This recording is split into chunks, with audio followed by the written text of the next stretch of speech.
A nave do Gazeta Esportiva tá no ar, galera! Vem com a gente, vem que tem! E hoje é aquela quinta série raiz. Quem já tá na janelinha da nave é essa dupla do barulho. Faz amor. A turma do fundão. Faz amor. O xerifão do Mesa Redonda, Osmar Garrafa. Argentina. Fala, galera. Argentina e Brasil. Que é Argentina? Jamais E o eu Argentina. repórter Então, raiz, Argentina e Brasil, tá tudo certo. Alexandre Brasil. Silvestre. Você é argentina? Você é argentina? Nada, perdi o... Nossa, chamou o ar! Agressão! Foi falta? Gravíssimo. Não, foi do jogo. Negativo. Foi do jogo. Eu não vou pra terapia, pode ir, vai de novo, vai, jogo de Não, corpo, mais uma, vai. não, senão eu vou me machucar. É dia de falar de Brasil e Argentina aqui no Gazeta Esportiva. A gente tá no clima do... O diretor A agora. gente tá no Porque clima... não tem nada a ver com isso. Você percebeu, diretor? Eu não tô ouvindo, ele tá brigando? Não, mas... Não, Eu porque assim, conheço o ele. clima do clássico tá fervendo, né? Aqui eu tô no clima Rafinha Romário aqui. Será que a nossa seleção vence? Será que vai ter porrada? Tem ainda a busca do Santos por reforços no mercado da bola. No São Paulo, a novidade é a polêmica no jogo contra o Palmeiras pelo Paulistão, porque acho que falaram lá daquele pênalti. E no Verdão, a gente traz uma declaração da presidente Leila Pereira. Marina Buffon e José Paes vão atualizar aqui no programa sobre os rivais. Olha os dois lá. É claro que a situação do Garro no Corinthians antes da final também é um dos assuntos aqui. Tá bom, e o quadro Momento Velocidade chegando com ele, que está acelerando, Rodrigo França. É nave espacial, carro de Tudo corrida. isso depois dessas dicas, Belo. Você vai vomitar? Pega um saquinho aí, mas faz isso virando pra Eu mim. menti pra conquistar sua bambina, sua família, eu menti. Problema, Baragatti? Não, tá tudo bem, viu? Tudo meu cacete! Tem um corintiano aqui dentro! Eu tive isso dentro da minha casa. Sério? Meu pai corintiano e meu avô, por parte de mãe, palmeirense. E num determinado momento do noivado, a história que me contavam na família, meu pai teve que esconder. É, Corinthians e Palmeiras. Minha mãe, corintiana. Meu pai, palmeirense. Então, por isso que eu gosto muito desse filme. Meu pai é corintiano, minha mãe é São Paulina. E eu fui torcer pro Londrina pra não ter O confusão. Aham. E o Esporte Clube Londrina Paulista. Não, Londrina Esporte Clube. E aí, meu pai ficava sempre assim, né? Porque eles se divorciaram, meu pai ficava assim, a que time você torce? Quando eu era pequena, que time? E Aí meu pai não queria que eu virasse corintiana, queria que eu fosse palmeirense. Por isso que eu gosto muito dos dois. É assim, ó, meia calabresa e meia mussarela. Não, Por isso não existe. Isso não existe. Você é Existe, Juventus. sim. Melhor ser Juventus. Meu pai Juventus brigava todo tanto o com coração. meu avô, meu pai corintiano e meu avô materno Palmeiras brigavam. Eu falei, eu não quero nem esse, vou torcer pro outro. São Paulo Futebol. Vê uma porçãozinha pra gente de salaminho, por favor. Que Ai, ia ser programa bom. aqui. Batatinha frita com ketchup. É programa? É semana de derby, linguicinha. É final de Paulistão. A gente vai falar muito sobre esse jogão até sexta-feira. E essa cena que vocês viram é do filme O Casamento de Romeu e Julieta. Quem não viu, veja. Esse filme foi citado aí pelo técnico Abel Ferreira recentemente, porque ele assistiu e entendeu bem, né, o que significa os ânimos de Corinthians e Palmeiras. Mas antes da gente debater sobre Corinthians e Palmeiras, trazemos aqui outras histórias. Você já imaginou atravessar a América de norte a sul, lá do Alasca até o sul, correndo? Só de imaginar minha facite. A pé. Você já imaginou Facite isso? plantar. Pois é, do Alasca até o Ushuaia. Tem um brasileiro, o Hugo Farias, que vai encarar esse desafio. Dá uma olhada na reportagem do nosso estagiário, Tá bem legal. Enzo Ortega. Eu vi. Fala Michele, fala pessoal do Gazeta Esportiva. Bom, eu tô até com um coco aqui na mão porque hoje eu não vim falar de futebol. Vou aproveitar esse sol e contar uma história de filme pra vocês. Se eu te falar que teve um cara que correu uma maratona por dia durante 1 ano e agora ele vai atravessar a América a pé. Pois é, são 23 mil quilômetros do norte do Alasca até a Argentina, no Ushuaia. Hugo Farias, esse é o nome do brasileiro que se tornou o atleta com o maior número de dias consecutivos de maratonas, entrando até pro livro dos recordes. É, rapaz, isso não é pra qualquer um não, mas ó, agora o desafio é outro e eu vou te mostrar como isso vai rolar. O Hugo vai sair de Prudhoe Bay, no norte do Alasca, atravessar até chegar em Calgary, no Canadá, e entrando nos Estados Unidos, o brasileiro vai pra Denver até chegar na Cidade do México. quando chegar no Panamá, o Hugo vai pegar um avião até a Colômbia para seguir o percurso até a Venezuela e entrar no Brasil por Boa Vista. Daí pra frente só vai descendo até chegar em Ushuaia, na Argentina. Mas a pergunta que não quer calar, da onde que vem essas ideias?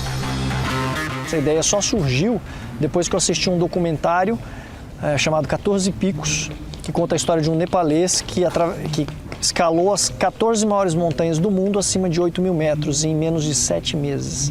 Falei, tá aí, eu quero fazer isso. Será que é possível construir uma nova história a partir dos 42 anos de idade, depois de ter trabalhado 22 anos no segmento privado? E aí eu decidi que eu queria construir uma nova história e decidi usar a maratona como um veículo para empreender na minha vida. Quais cuidados você está tendo relacionado à sua saúde para realizar esse desafio? A preocupação não é só física, ela é mental também, né? Então existe uma preparação física, mental e todo um acompanhamento com profissionais. Então eu tenho uma equipe multidisciplinar, eu tenho uma parceria com o Instituto do Coração, que vai me monitorar o tempo todo. A gente está vendo ainda quais são os equipamentos que eu preciso levar para fazer todo o acompanhamento cardíaco da atividade física ao longo desse processo. No projeto Propósito, o Hugo se alimentava com cerca de 5.500 a 6.000 calorias por dia para aguentar uma maratona. Para ter uma ideia do tamanho do Projeto América, o brasileiro vai consumir de 10.000 a 12.000 calorias por dia. Você tem o livro do Projeto Propósito, que te colocou no Guinness Book.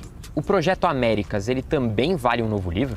Com certeza, vai ser registrado aí não só um livro, mas também um documentário. Estamos conversando com algumas empresas, a ideia é gerar um documentário e deixar tudo isso registrado.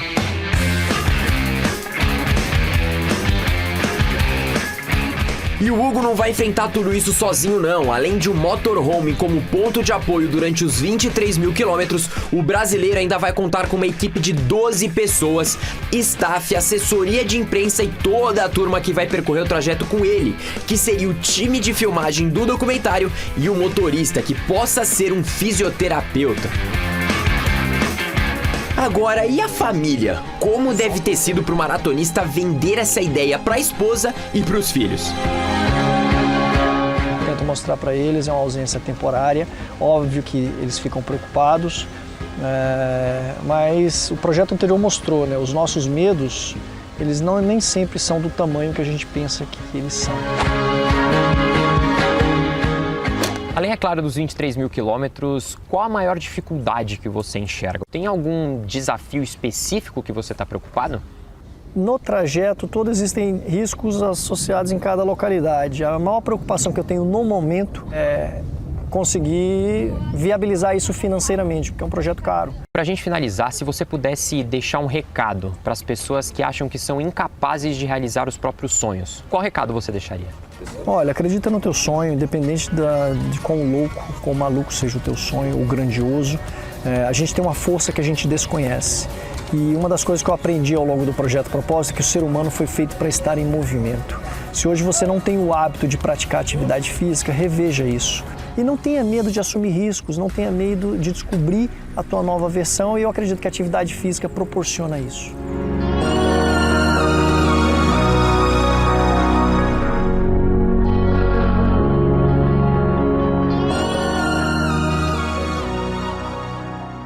Pois é, parabéns, Enzo.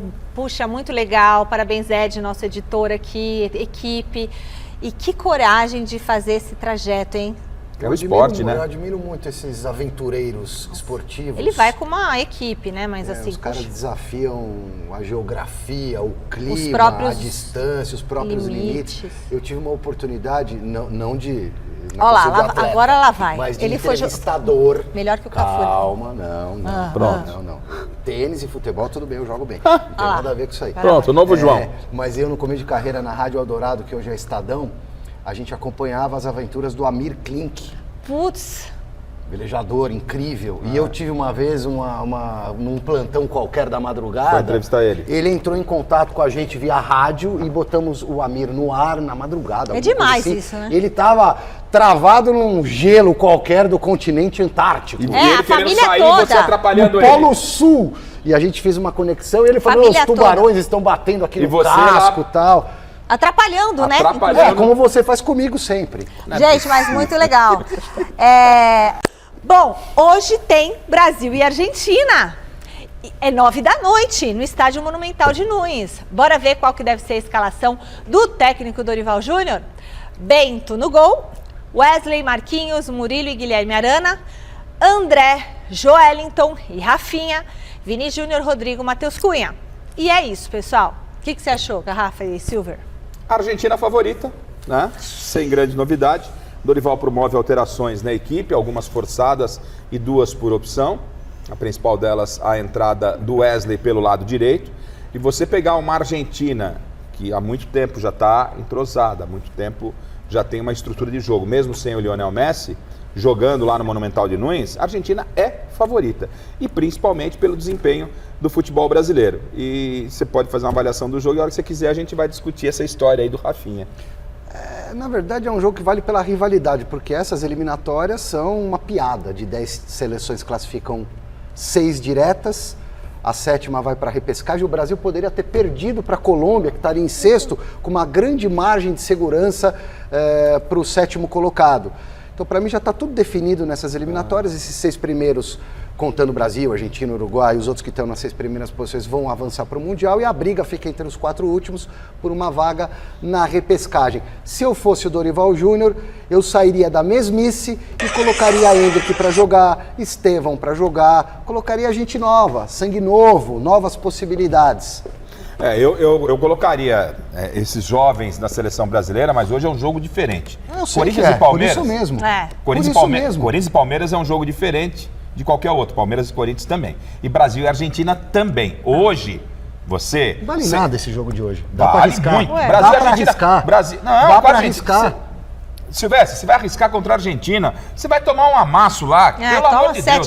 Hoje é jogar com inteligência, jogar na velocidade, isso. Agora, o jogo tem um ingrediente muito especial, né? A história do Rafinha, todo mundo sabe. O Romário foi lá, arrancou uma declaração do Rafinha que... Tem que ter porrada? Que tem que ter porrada. Se tiver, vai ter porrada. Você viu o Romário? Vi. Eu mandei pro nosso diretor hoje, ele induziu o Rafinha, né? Ele induziu o Rafinha. O Rafinha caiu no conto do Romário, né? Não, mas não. Foi garantido. Não é legal talvez a ele violência. não tenha tamanho. Não, mas quando a gente fala de mas porrada, que foi legal, tal, o Romário é jogar firme, com virilidade. Não, jogar firme não. Você viu, o Rafinha foi o que levou a cotuvelada do Otamendi. Peraí. Então é o seguinte, eu vou dizer o seguinte, ó. Lembra como foi a história lá? Foi no mesmo jogo que o Edmundo que tomou um tapa, um soco pelas costas. O Edmundo primeiro deu um tapinha na cara do argentino. Foi contra o Vélez. Deu um tapinha na cara, aí o cara deu outro tapa, aí depois ele veio, deu um soco no Edmundo pelas costas, aí o Romário chegou numa voadora. Enfim, Brasil, temos outros vários exemplos, na Copa de 78, Brasil, Argentina e Rosário, a Guerra de Rosário. O Romário deu uma pressionada no Rafinha, hein? É o seguinte. Eu gosto de jogador que chama responsabilidade, jogo grande, né? Mas o cara tem que ir lá e resolver. Aí a pergunta que eu faço pra vocês é: o Rafinha tem bola pra essa marra? Tem o tango? Não tem. Tem que ter o tango, hein? Vou aguardar. Pode ser que amanhã a gente venha aqui e fale: parabéns, Rafinha, você decidiu o jogo. Nós não temos hoje Ele falou que ia fazer gol. É isso. Eu acho muito legal ter jogador desse tipo. O Romário que vai fazer gol. Se o Rafinha tiver esse comportamento hoje, eu vou me surpreender. Ele não tem bola, nunca teve pra chamar a responsabilidade no jogo contra a Argentina. Eu tô achando um grande barato, tô na expectativa pra ver o jogo. Eu acho que bola ele tem, ele faz isso no campo, lá com a camisa do Barcelona. Agora, a história do Rafinha com a camisa da seleção brasileira. Eu tô comparando com outros que chamavam. Ou quando eu falo assim, eu tô comparando com o Romário. Eu não tô comparando o Rafinha, todo respeito. Comparável e incomparável. Aquele Brasil e Uruguai no Maracanã, você lembra? Uma coisa é ter bola, outra coisa é ter personalidade pra encarar isso que eu tô falando. o que ele plantou, né? Bora pro palpitômetro, bora pro jogaço do Brasil. E quem começa? Vai ter tango? Tinha que ser tango hoje. É o Osmar Garrafa. Eu? É o Osmar Garrafa. Faz tempo que... Olha lá, aí. Pegaram o Rafinha, velho. Mas deu vantagem. Gol do Brasil, 1-0, Rafinha. Aê! Calma, mas não acabou o jogo. Não acabou? Não vi aqui. Mas tá mexendo na mesa. É a burra do café. Empataram. 2-1 Argentina. Nossa. Argentina? 2-1 Argentina. E aí, Silver? E aí que o Brasil não faz gol na Argentina há 6 anos, desde 2019. Hoje vai fazer, mas vai tomar 3. Ué, vai ser 3-1 para a Argentina. Silvestre. Eu vou torcer para a seleção brasileira, Lógico. não é torcida. É o que eu acho que vai acontecer. Nos últimos 4, Brasil e Argentina, um empate da seleção brasileira, 3 vitórias da Argentina. Agora, se Ainda você bem parar que para você 3 pensar, derrotas do Brasil. se você para pensar, a seleção brasileira, mesmo estando no momento que tá, que não é bom, para mim é a seleção mais modesta que eu vi jogar de todos os tempos em termos de geração. Não temos craques, temos bons jogadores e olhe lá, alguns bons jogadores. O Brasil sempre tem capacidade de ganhar da Argentina em qualquer lugar, de qualquer time europeu. Entra como favorito em Copa, tem camisa, tem tradição, tem 5 títulos. Sou eu agora. O jogador brasileiro sabe É o jogar seguinte, bola, mas eu não acho que vai O meu acontecer isso hoje. palpite, eu sou sempre Brasil. E vai dar Brasil, 2-1 Brasil! Deus te ouça. Ué, Deus te e Deus ouça. é brasileiro? Que amanhã a gente recupere essa... 2-1 Brasil. Que amanhã a gente recupere esse palpite. Tomara. Mas... Senão vai ter tango. Já pensou 2 gols do Rafinha? Aí eu vou bater pau pro Rafinha, mas até agora eu não vi essa Se marca perder, toda, vai não. ter tango. Se ganhar, se Pô, perder, vai ter esse tango. negócio se aí ganhar, da vai provocação do Rafinha. Se o Brasil ganhar, vai ter samba. de repente vira E uma quem chavinha. é?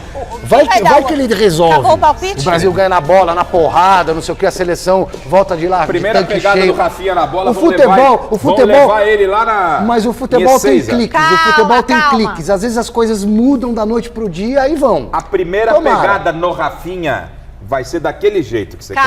Calma. Aguardemos.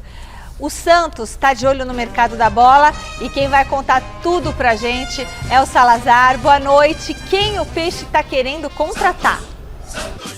Fala, Michele, boa noite para você, para todo mundo que está acompanhando o Gazeta Esportiva. Olha só, hoje o assunto não é Neymar, faz tempo, hein, que a gente não vem aqui para falar do Santos e que o assunto não seja o Neymar. Neymar está lá trabalhando normalmente, se preparando para estrear junto com o Santos no Campeonato Brasileiro, domingo em São Januário, pela primeira rodada do Brasileirão. Mas hoje o assunto é esse mercado do Santos e aí a gente vai falar dos jogadores de meio campo. Por quê? Teremos uma janela de transferências no meio do ano. O Santos já está de olho nessa janela, porque o Santos pode perder o Diego Pituca. A diretoria até acha que o Pituca vai ficar por aqui. Tem um clube japonês querendo levar o Pituca. A janela de transferência do Japão fecha agora, no dia 26 de março. Está rolando uma sondagem, uma negociação. Existe a possibilidade do Pituca ir embora. Isso ligou as antenas da diretoria do Santos. Por quê? Porque o Thiago Maia não veio. Lembra? A diretoria do Santos tentou trazer o Thiago Maia, não teve jeito, não teve sucesso e o Caixinha ainda está aguardando o Zé Rafael, que foi contratado, na opinião da diretoria do Santos, é um jogador que pode ali resolver o problema no meio campo, só que está se recuperando de uma lesão, sequer estreou com a camisa do Peixe, então isso está fazendo o Santos observar o mercado. E aí quem que aparece aí como opção, além do Thiago Maia, que já é quase carta fora do baralho, depois daquela dificuldade ali de se acertar com o Flamengo, né? Lembrando que o Thiago Maia está no Inter, mas pertence ao Flamengo. O Santos não conseguiu apresentar uma garantia ali que o Flamengo topasse. E agora o Santos, então, talvez volte as atenções para William Arão.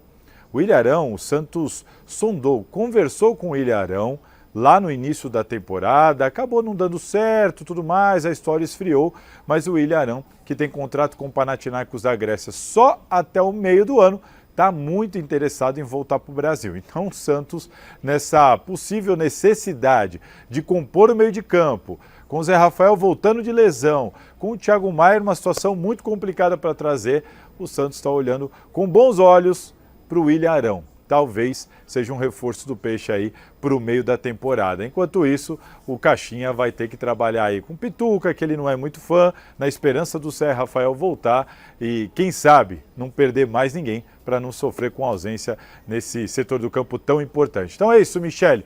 O William Arão no radar do Peixe é uma boa? Boa, Salazar. Daqui a pouco o Silvestre e o Garrafa vão responder se é uma boa ou não é. Eu acho que é uma boa. E você, torcedor São Paulino, você quer a permanência do Luiz Belgia no comando do Tricolor? Daqui a pouco a gente vai falar sobre isso também aqui no Gazeta Esportiva. Mas eu queria que vocês respondessem. O William Arão é uma boa pro... Ótima. Eu acho também. Bom, eu não sei como é que ele tá agora, mas eu gosto do estilo, gosto também do Pituca. Para temporada longa tem que reforçar o elenco, ter jogadores de qualidade. Não só no time titular, no elenco. E o Thiago Maia O William Arão que ia vir. Tem caixa, tem boa saída, marca, experiente. O Santos está formando um time bom, forte, jogador. experiente. Nos nomes, é que às vezes as peças não encaixam. Mas, pô, se tiver todo mundo à disposição se aí, todas tiverem se o Thiago Maia chegar mesmo, eu acho que o Santos fica com o belo achei time. que o Thiago Maia vinha, depois teve que voltar. Mas é o seguinte, bom, vamos agora falar dos números do Zubeldia. Será que o torcedor do São Paulo gostaria que o treinador permanecesse no comando da equipe? Você tá com dúvida ou não tá? A Marina Buffon vai te decifrar essa questão. Tá na reportagem. Luiz Zubeldia, um nome que causa reações adversas no torcedor do São Paulo. Alguns defendem a permanência do treinador para o desenvolvimento do trabalho. Outros já querem que ele pegue sua mala e volte para a Argentina. Vamos dar uma olhada nos números e ver quem tem razão? Zubeldia chegou ao tricolor depois da saída do Thiago Carpini, no dia 20 de abril do ano passado. De lá para cá, foram 62 jogos disputados, com 29 vitórias, 16 empates e 17 derrotas, num aproveitamento geral de 55,3%. Nos clássicos contra os principais rivais, apenas 2 vitórias em 8 partidas, ambas contra o Corinthians. No mais, um empate com o Alvinegro, uma derrota para o Santos e 2 empates e 2 derrotas para o Palmeiras, uma delas que custou a eliminação recente no Paulista deste ano e deu muita polêmica. Falando em eliminação, além do estadual deste ano, o São Paulo deu adeus de forma antecipada em 2024 à Copa do Brasil e à Copa Libertadores, ambos nas quartas de final.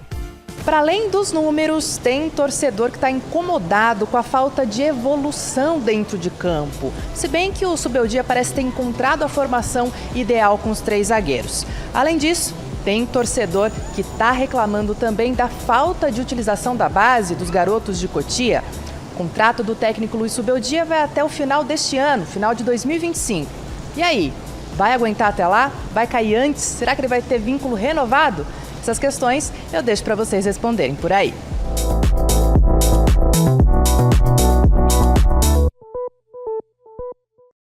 Legal, bom. Então a semifinal entre São Paulo e Palmeiras parece não acabar mais. A Marina vai chegar aqui porque ela tem novidades sobre o pênalti que a arbitragem marcou para o Verdão. Não é isso, Má? Boa noite. Olá, Michele. Boa noite para você e para todo mundo que está acompanhando a gente. Novidades, sim. Ontem à noite, a Federação Paulista de Futebol enviou para o São Paulo uma resposta àquele ofício que o clube havia mandado lá no dia 11 de março, reclamando da arbitragem do clássico do Choque Rei e daquele pênalti que foi marcado do Arboleda em cima do Vitor Roque. Aquele que a gente falou incansavelmente aqui, como você disse, ainda está nessa novela, está rendendo novos capítulos. A Federação Paulista acabou divulgando, nesse comunicado ao São Paulo, que houve sim um equívoco na marcação do pênalti, que o pênalti foi marcado de forma equivocada, que mesmo entendendo que é uma questão interpretativa, o lance do Arboleda em cima do Vitor Roque ali, a federação entende que o árbitro de vídeo deveria ter chamado o árbitro de campo para revisar o lance. Não foi isso que aconteceu. O árbitro de campo, que era ali na ocasião o Flávio Rodrigues de Souza, não foi chamado, ele marcou o pênalti ali em campo, e o VAR, que é o Rodrigo Guarizo do Amaral, acabou não chamando ele para revisão por entender que de fato houve essa penalidade. O Palmeiras então converteu o pênalti e acabou avançando para a final do Paulistão. São Paulo não vai se manifestar, entende que agora esportivamente não há mais o que fazer, justamente porque falta apenas um jogo aí da grande decisão. Esse ofício aí foi respondido depois de algumas semanas aí, lembrando que o São Paulo, quando enviou esse comunicado à federação, inclusive, vamos dizer assim, ameaçou a entidade a não colocar o seu elenco principal no ano que vem, 2026, justamente como uma punição aí à federação. A federação respondeu falando que analisou de forma cautelosa todas as reclamações, que os árbitros ali acabam sofrendo em relação aos erros que cometem, mas que luta aí bravamente para não ocorrerem esses erros e pediu desculpas. Última informação de São Paulo aqui, Mi, para devolver para vocês, é que o Eric está de malas prontas para o Vitória, vai para lá até o final do ano por empréstimo, sem opção de compra fixada com o clube, o Vitória, pagando aí os salários do jogador. Tá certo? Volto com vocês por aí. Obrigada, Má. Bom, o que vocês acharam de toda essa questão do pênalti e o tchau, Eric? Vamos lá. A resposta da federação poderia ter sido dada já no dia seguinte. Todo mundo sabia que não tinha sido pênalti, né? Passou um tempo para dizer agora é um pouco mais tranquilo, enfim, todo mundo ficou... Acho que eles esperaram esfriar a situação. Mas não foi uma postura, né? Acho que a postura correta era acontecer uma equipe da arbitragem, tomava uma decisão lá se cabia punição ou não ao pessoal do VAR. Pênalti absurdo. Não sou clubista, São Paulo foi prejudicado, em outras situações foi beneficiado, inclusive contra o Palmeiras. Agora, é um erro de interpretação absurdo, os caras do VAR. Esses caras aí da arbitragem de hoje, eles sabem, eles dão uma prova, simulados, sem perguntas, quinta-feira tem mais. Múltipla escolha sobre regras de futebol, eles tiram 10, mas eles não sabem aplicar na prática. Então fica difícil. Chega mais aqui, Tim, o Rodrigo França tá acelerando, ele quer entrar, quer falar de velocidade. É a hora do Momento Velocidade. Roda a vinheta. Momento Velocidade. Chegou arrasando no Toyota, hein, Rodrigo? Viu? Acelerando, né, Michele? Acelerando, muito boa noite. E a McLaren começou 2025 com tudo, né, Rô? Isso mesmo. Boa noite para você, para o Garrafa, Silvestre, para todo mundo que está assistindo. Com certeza, olha, a equipe já venceu as 2 corridas principais até aqui e é a grande favorita para o título, né? Então ela ganhou na Austrália com o Lando Norris e na China com o Oscar Piastri. Mas vamos lembrar, hein? O Lewis Hamilton venceu a Sprint Race no sábado com a Ferrari, foi um momento histórico, né? E ainda tem o Verstappen na Red Bull, que está buscando o Penta, né? Então mostrando aí que 2025 tem tudo para ser um ano muito equilibrado. E aqui no Brasil, Michele, tem novidade na Stock Car. Olha só que legal, foi apresentado hoje. Uau. O Rafael Reis exibiu seu carro com as cores do Bradesco na equipe Car Racing Sterling. Ficou muito legal, a gente está ansioso aí para o começo da temporada. E tem piloto usando outras categorias para se manter nativo. Esse é o caso do Gabriel Casagrande, que é o atual campeão da Stock Car, e mandou um recado para a gente. Bom, pessoal, começando mais uma temporada na NASCAR Brasil, começamos com um pódio, muito bem, estou muito feliz de ter mais uma categoria com o apoio dos meus patrocinadores e a gente continua no preparo aí para mais uma temporada da Stock Car, defendendo os títulos em ambas das categorias. Eu conto com a torcida de todos vocês aí nesse 2025. Estamos torcendo. Demais, ficou o Casagrande, Cacá Bueno, Barrichello brigando lá no NASCAR Brasil e agora vão brigar de novo na Stock Car. E nessa terça-feira também, a Toyota Gazoo Racing anunciou sua dupla de pilotos na Full Time, o João Paulo Oliveira e o Arthur Gama, que falou com a gente sobre essa oportunidade de ser campeão da Stock Light e agora subir para a divisão principal. Bom, estou muito feliz de estar junto com uma empresa tão grande, uma marca tão grande, conhecida pelo mundo inteiro. E como tu falou, minha estreia em Stock Car é o meu sonho da minha vida chegar na maior categoria do automobilismo brasileiro, então estou muito feliz e ansioso. Sempre sonhei com a Stock Car, desde essa minha ideia de carreira do meu pai, desde o começo foi chegar na Stock Car, então todo esse trabalho e minha preparação até chegar na Stock foi todo esse pensamento, chegar no sonho e fazer o melhor possível. Legal, Gama. Conversei com ele ontem, né? Eles falaram, o anúncio oficial foi hoje. E foi muito bacana que ele está animado aí para ver se consegue um bom ano na estreia dele na Stock Car. E o companheiro de equipe dele vai ser o João Paulo Oliveira, que ganhou diversos títulos no Japão e agora vai fazer a sua primeira temporada completa na Stock Car. A expectativa é de chegar para trabalhar firme, com muita humildade. É um campeonato com nível técnico altíssimo. Eu conheço muitos dos pilotos que estão aqui hoje que têm capacidade de brilhar no mundo inteiro. Então, é chegar com os pés no chão, chegar trabalhando, conquistar o meu espaço, bons resultados, claro, a gente sempre tem essa expectativa de brigar por vitórias, brigar por títulos, e isso a gente vai trabalhar firme para que seja realidade. Então, eu não vejo a hora de começar. Lindíssimo. Legal, esse carro bacana, da Toyota. Viu? Agora todos os carros, né, vão ser SUV e a Toyota vai usar o Corolla Cross, né? Ficou muito bonito. Ficou lindo. Inclusive, Michele, a nova dupla da Toyota Gazoo Racing vai ser o tema do Momento Velocidade nesse domingo em 2 horários, 11 da manhã e 11 da noite, um pouquinho depois coladinho em vocês lá no Mesa Redonda. Obrigada, Rô. Então você confere o Momento Velocidade esse domingo aqui na Gazeta, 11 da manhã e na sequência do Mesa Redonda. Obrigada, viu, Rô? Até a próxima. Beijo. Tá Tá na hora do Corinthians! Silvestre! Deixa eu abrir o arquivo aqui. O Garro tá pronto para encarar o Palmeiras? Ele vai jogar? O Garro está se preparando. Ele, ao contrário do elenco, tem treinado praticamente em 2 períodos todos esses dias. Ele treina sem restrições, normalmente, porém, com uma proteção no joelho. Ele sofre da tendinite no joelho, um problema que se estende já há muito tempo. Então ele está treinando normal e fazendo tratamento. Treinando e fazendo tratamento. Minimizando dores e inchaço para poder zerar e entrar em ponto de bala na final. Ele vai ficar à disposição do Ramon Dias para quinta-feira, certamente. Mas esse tem sido o dia a dia do Rodrigo Garro, que é um jogador que não gosta de ficar de fora, que quando é substituído se incomoda, quando não consegue jogar, como não conseguiu jogar na primeira final contra o Palmeiras no Allianz Parque, ficou no banco, fica bravo, é fominha no bom sentido. Então ele está trabalhando muito forte, muito pesado, com fisioterapia, fisioterapeuta, o dia a dia com os demais companheiros, para zerar esse joelho, pelo menos para conseguir render 100% durante a grande decisão de quinta-feira, Michele. Em cima das minhas informações do Alexandre Silvestre, né? Ele vai para o jogo. Vai ficar à disposição, porque já não jogou a primeira partida, até em função também do gramado sintético, que era um agravante para esse tipo de lesão, mas como ele está com uma proteção e se movimentando, praticando as atividades, não tem explicação para que ele não enfrente, não entre em campo contra o Palmeiras. A não ser que... Conversa de botequim, tá?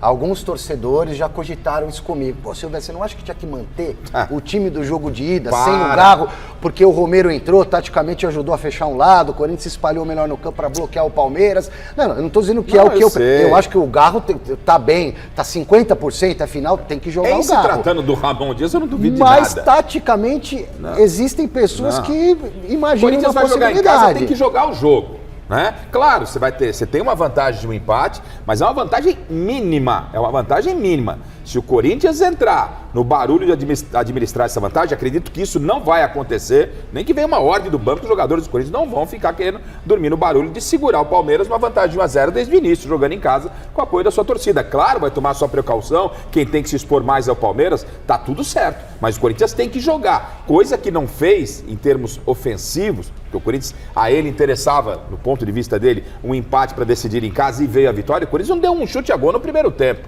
E estamos falando do Corinthians. É isso mesmo.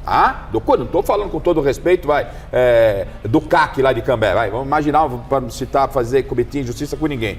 Um time pequeno contra o Palmeiras. Não, é o Corinthians contra o Palmeiras. Em casa, é inimaginável o Corinthians numa retranca bravíssima contra o Palmeiras. Não.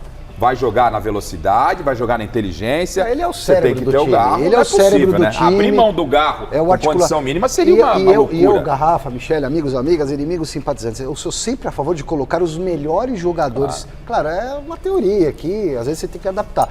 Mas quais são os melhores jogadores para você colocar na defesa, no meio? Você não tem outra chance. Encaixa os caras lá, cara. Encaixa os caras lá. O Garro sem a bola é um jogador dedicado, que também pode ajudar na marcação, mas ele vai ser muito mais criativo pro time do Corinthians. Bom, contato direto na Academia de Futebol com o José Paes. Boa noite, Zé. Gustavo Gomes. E aí, esse xerifão vai jogar na quinta? Fala, Mi, beijo grande pra você, abraço aí pra todo mundo que tá acompanhando a edição de hoje do Gazeta Esportiva. Pois é, o Gustavo Gomes, ele ainda tá entregue ao núcleo de saúde e performance aqui do Palmeiras, assim como o Paulinho. Mas os dois trabalharam com bola recentemente aqui no centro de treinamentos do Palmeiras. É bem verdade que os dois estão distantes de jogar essa final, esse segundo jogo da final que acontece na próxima quinta-feira lá na Neoquímica Arena. Os torcedores do Palmeiras, eles sonham com a presença do Paulinho, pelo menos no banco de reservas, mas o Paulinho e o Gustavo Gomes, como eu disse, estão entregues a esse núcleo aí do Palmeiras. O Maurício, por exemplo, que lesionou recentemente o ombro, ele já está entregue à transição física e já está trabalhando normalmente, sem nenhum problema com os demais companheiros aqui no gramado da Academia de Futebol. Então esse é bem capaz, sim, que fique pelo menos no banco de reservas, um cara que vinha sendo muito útil ao Palmeiras antes de se machucar naquele jogo contra o São Paulo no Allianz Parque, lesão que, repito, ele teve no ombro. Já o Gustavo Gomes e o Paulinho estão um pouco distantes, sim. Gustavo Gomes, capitão, xerife do Verdão, né? A torcida do Palmeiras gosta muito dele. E o Paulinho nessa expectativa, como eu disse ontem aqui no Gazeta Esportiva, né? Um cara que chegou por muito dinheiro, uma das principais contratações do Palmeiras na história do Palmeiras, quando a gente fala de valores envolvidos, mas ele ainda está entregue a esse núcleo aí de saúde e performance, não começou a transição física, então fica distante realmente aí a participação dele nesse derby decisivo diante do Corinthians. O Lucas Evangelista, que vem sendo muito bem observado aqui na academia de futebol, o pessoal está gostando muito dele, a comissão técnica, ele foi recentemente apresentado, veio lá do Red Bull Bragantino, Palmeiras pagando aí cerca de 24 milhões de reais para contratar esse jogador, a liderança dele dentro dos treinamentos, o Palmeiras está gostando muito, o Abel gostando muito, ele conversando muito com os jovens também, é um cara que tem uma história de vida muito importante, já tem 30 anos, rodado no futebol, já jogou na Europa, já jogou aqui no Red Bull Bragantino, passou pelo São Paulo, então tem uma carreira importante e está sendo muito importante também nesse contato com os jovens aqui no Palmeiras, a galera, repito, está gostando muito dele e ele deve ser bastante utilizado sim pelo técnico Abel Ferreira depois do Campeonato Paulista, né? Não pode jogar essa final contra o Corinthians porque já atuou pelo Red Bull Bragantino exatamente nesse Paulistão de 2025. Devolvo para vocês aí com essas notícias aqui do Palmeiras, que segue se preparando, claro, para esse Super Derby. Daqui a pouquinho eu volto com uma palavrinha da presidente Leila, hein? Continua falando bastante, continua dando entrevistas, sempre bom ouvir a presidente do Palmeiras, faz colocações importantes. Daqui a pouquinho a gente vai ouvir a palavra da Leila aí sobre um assunto importante aqui no programa, tá bom, Michele? Devolvo para vocês aí Paulinho e Gomes distantes aí desse derby. Beijo grande. Beijo grande, Zé. Então o plano de Abel Ferreira pode passar pelo Maurício. Que é um jogadorzão, mas está sem ritmo, Uma né? das novidades, está sem ritmo, mas vinha jogando muito bem no começo da temporada, já encerrou bem em 2024, estava fazendo gols, caiu ali muito certinho do meio para frente no time do Palmeiras, aí se machucou, pode ser uma surpresa.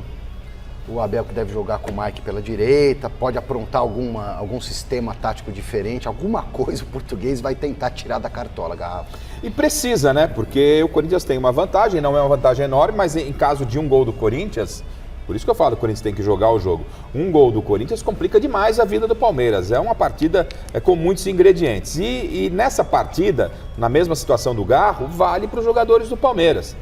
O Gomes, pela experiência que tem, se ele tem condição plena de jogo, eu vou com o Gomes.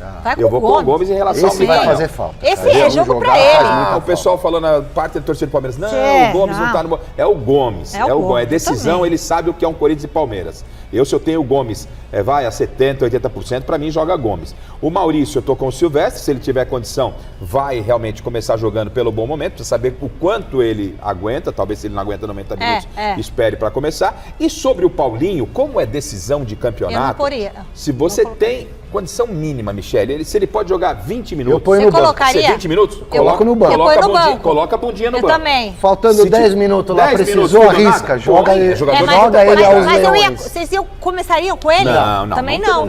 Talvez nem seja relacionado, mas eu entendo que se ele tiver uma condição mínima de disputar pelo menos que seja 20 minutos, 15 minutos, leva pro banco. É Corinthians e Palmeiras, Michele. Palmeiras e Corinthians. Gente. É jogo pra entrar com Garrafa, com o Silvestre. Hoje tem Brasil e Argentina, tá tudo bem.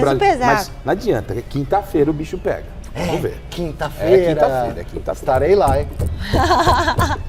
Estarei lá. É quinta-feira e a torcida do Chico Lang lá na redação é porque o Ramon não faça nenhuma bobagem, né? O Ramon é aquela história, né? Ele é meio saci, né? Ele vai na tese do saci. De tanto enfeitar. Às vezes monta um time bom. De tanto enfeitar, né? O diabo fazendo saci lá, tanto enfeitar com a perna. Só falando uma coisa do saci. Perdão, Michele. Fala. Você vai falar que você viu saci, Michele. As damas primeiro. Não, ia falar que teve um aviador que pode caiu falar isso hoje em dia, ele caiu na floresta. E você não viu que ele falou que foi ajudado por criaturas da floresta? Eu acho que até um saci. Eu vou te mandar essa notícia. Você tá boa pra ir conversar com a minha esposa, com a Renata. A hora que eu vi, eu falei, tá vendo? Ela faz conexões com Mas eu já vi um saci, já falei isso. Hoje eu vi um vulto na sala de casa. E o quem? Segue. Um puto? O que é? Vulto. Calma. Vulto? Vulto. Um vulto? Vulto toda hora. Eu vejo vários também. Olha, é o seguinte, amigo... Já viu o vulto sentado na cadeira da mesa? Amigo, fala. Você tem uma coisa, dá um spoiler, assim, deixa a pessoa com apetite. Apetite sexual, né? É Palmeiras e Corinthians, Corinthians e Palmeiras. É. Certo? No pique. Mas tá rolando uma dobradinha dos dois para trazer jogadores. Eita! Fala, Silver. Vou falar um pouquinho dessa parceria do Palmeiras. Dobradinha, você falou? Eu falei dobradinha, mais uma parceria para repatriar, entre aspas, aí, jogadores que estão disputando eliminatórias. Então, pelo lado do Corinthians, olha só, um voo fretado que vai buscar na Venezuela, que enfrenta hoje o Peru na Venezuela, eliminatórias, Martínez, que joga pela Venezuela, e o Carrilho. O Corinthians mandou, inclusive, um fisioterapeuta para já, no avião, na volta, nesse voo fretado, já realizarem tratamentos tal, de recuperação, porque amanhã o Corinthians vai ter o elenco, teoricamente, completo para fazer um treino, assim como o Palmeiras, antes da final. Um voo fretado, aí sim, a dobradinha Palmeiras e Corinthians. Esse voo vai trazer da Colômbia, onde jogam também nessa noite Colômbia e Paraguai, o Richard Rios e o Romero. Curioso, né? Porque eles vão se enfrentar nas eliminatórias, vão se enfrentar na final do Campeonato Paulista e virão no mesmo avião. Achei bem interessante essa parceria aqui. No mesmo avião? No mesmo avião. E o Félix Torres, esse aí vai ter que se virar num voo normal, voltando lá do Chile, onde o Equador encara o Chile pelas eliminatórias sul-americanas. E na quarta-feira, tanto Palmeiras quanto Corinthians devem ter força máxima para um treinamento para o jogo de quinta. Quinta-feira. Quinta-feira. Tem mais Corinthians no Gazeta Esportivo. Esportivo. Assim, você não vai falar? É interessante. Você falou que se fosse o Romero não voltaria nesse avião. Não. Ou vice-versa. Não voltaria no avião. Não voltaria no avião da presidente do Palmeiras. Só ele, só. Por quê? Não, aí, gente. Ele ia desviar, levava ele pro Triângulo das Bermudas. Não, tô brincando. O Palmeiras tá jogando, não conhece o Corinthians e Palmeiras. Eu vou dedar o diretor. Eu vou dedar o diretor. Ai, não, cuidado, você vai falar em O minhas diretor costas. falou, Silvestre, já pensou se esse avião que vai trazer o Romero e o Rios desvia a rota e vai lá pro Japão? Porque o Rios costuma não dar muito certo em jogo contra o Corinthians, isso? né? E o Romero é o... Não foi você, diretor? Uma piadinha? Então foi ele, não foi você, diretor. Não você foi jogou nas costas do diretor. Pera, eu não entendi nada. Você tá dizendo que poderiam desviar a rota do avião? É uma brincadeira, claro, Ou né? colocar, Porque o tipo, Richard Rios andou aquele entregando chá de- jogos contra o Corinthians, lá na Arena e agora, nesse último. E o Romero vem se dando bem. E o Romero viria junto. Então desvia, leva o Rios lá pro outro lado do mundo, O mais sobe com o Rios. Não, o mais interessante E o é... Romero Ele deve estar felizão de O ouvir mais você falar isso. interessante e isso é importante parabenizar a diretoria do Palmeiras e a do Corinthians, que estão trabalhando no sentido para que possamos ter o melhor de ambas as equipes na partida da próxima quinta-feira. Tão aguardada na Neoquímica Arena, repito, com uma vantagem ligeira, serena do Corinthians. E eu só para concluir, é brincadeira, é só uma piadinha, talvez sem graça, ok? Eu Não quase tô falando acreditei, sério. você não fala É que- lógico que eu acho incrível a parceria dos clubes para Legal, trazer os tá jogadores. É claro que tá certo, tem que reduzir dividir custo, custo, gente. compartilhar custo. Vamos pensar com a nossa cabeça amigos, de amigos, gestor. negócios à parte. E a guerra é Você quinta-feira também, dentro de Silvestre, campo. fica vendo O problema Romero, em tudo. fez a brincadeira na federação. Foi, não sei quem é que não estava, foi era o ele que fez Abel, que ele assim? fez lá. É isso aí, esse é o espírito. Não, não foi o Romero. Foi o Romero. Foi o Romero que fez na assim? federação, Ah, lá na muito entrevista legal. coletiva, né? Isso. A hora que acabou a Fez uma entrevista, posezinha, ele fez uma pose, né? Aquela foto tradicional do boxe. É legal. Bom, a gente vai fechar nossa transmissão aqui. Quem está assistindo Gazeta Esportiva pelo YouTube, beijo e tchau, porque a gente vai exibir imagens que não são permitidas nas redes sociais.